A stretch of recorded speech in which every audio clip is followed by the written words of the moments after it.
2017 වල භාග කරන මොනවද?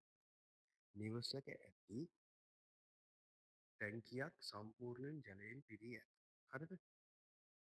ටැංකියේ ඇති ජලයෙන් 10න් එකක් ගෙවත්. හරිද? 10න් එකක් ගෙවත්තට. හරිද?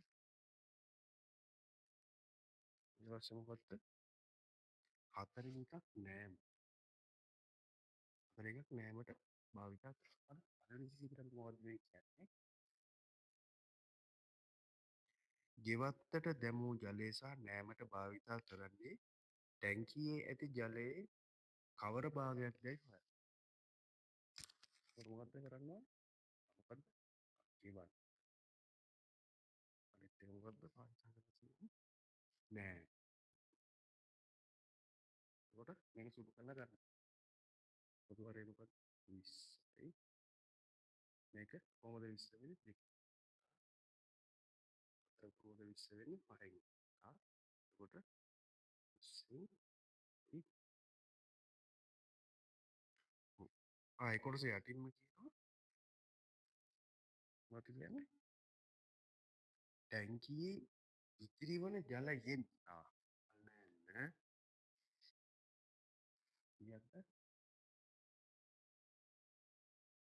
13න් 4ක්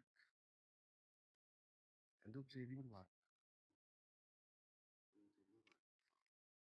ඒකම දෙවෙනි ගානේ කියනකොට ඇඳුම් සේදීමට භාවිතා කරන්නේ සම්පූර්ණයෙන් පිරී ඇති ජල ටැංකියෙන් කවර භාගයක්ද සොයන්න. සම්පූර්ණයෙන් පිරී ඇති ජල ටැංකියෙන් කොච්චරද?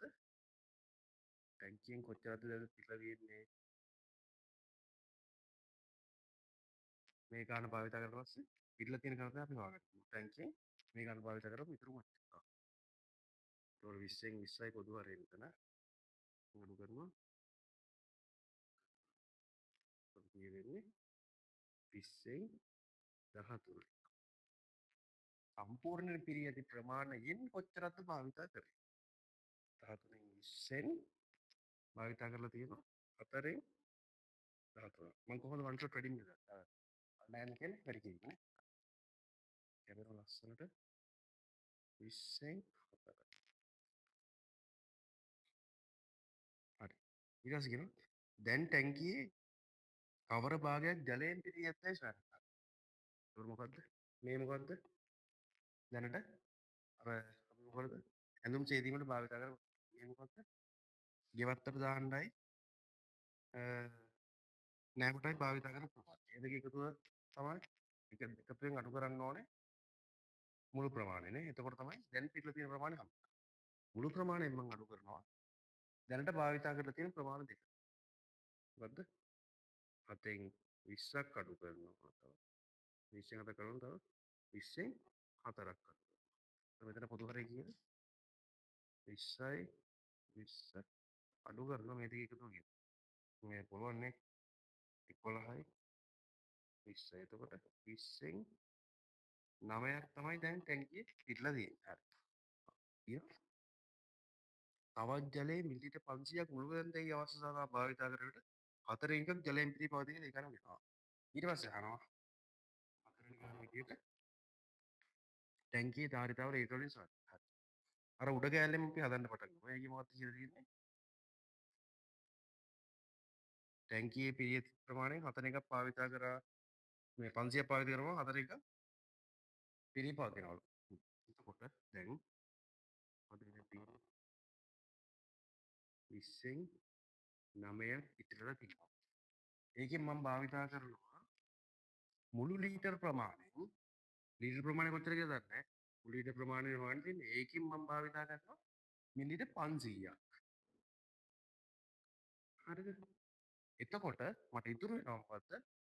4න් එකක්. තේරෙනවද මම කිව්වේ මොකක්ද කියලා? ඉතුරුලා තියෙන ප්‍රමාණය කියලා ඉතුරුලා තියෙන ප්‍රමාණය මම භාවිතා කරා මුළු ප්‍රමාණයෙන් භාග දෙකලා කරා මුළු ප්‍රමාණයෙන් 500ක්. මුළු ලීටර් ප්‍රමාණයෙන් 500ක් භාවිත කරනවා 4 එක. ඒතකොට මේ x කියලා දාගත්තේ මොකද්ද? ටැංකියේ තියෙන මුළු ධාරිතාව. එතකොට මේක සම්පූර්ණ සුළු කරලා වාරයි. මේක මෙහෙට ගන්න, මේක මෙහෙට ගන්න.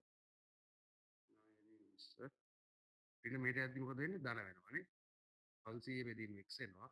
මේක ධන වේදෙද්දි ඍණ වෙනවානේ. එයාට 4යි. පොදු හරයක් ගන්න 20යි 9යි මේක කොහොමද 20 වෙන්නේ කොහොමද? පහෙන් අප්පයි. සමානයි 500 බෙදීම x. ඒතර මෙතන කීයද එන්නේ? 4යි 20යි 500 බෙදීම x. මේකට මේක කැපුණාම කීයද? 5යි මේ බෙදීම වුණා පරස්පර විකල්ප x සමානයි 2500යි ඊට. අපි ඒ ගාන හදමු.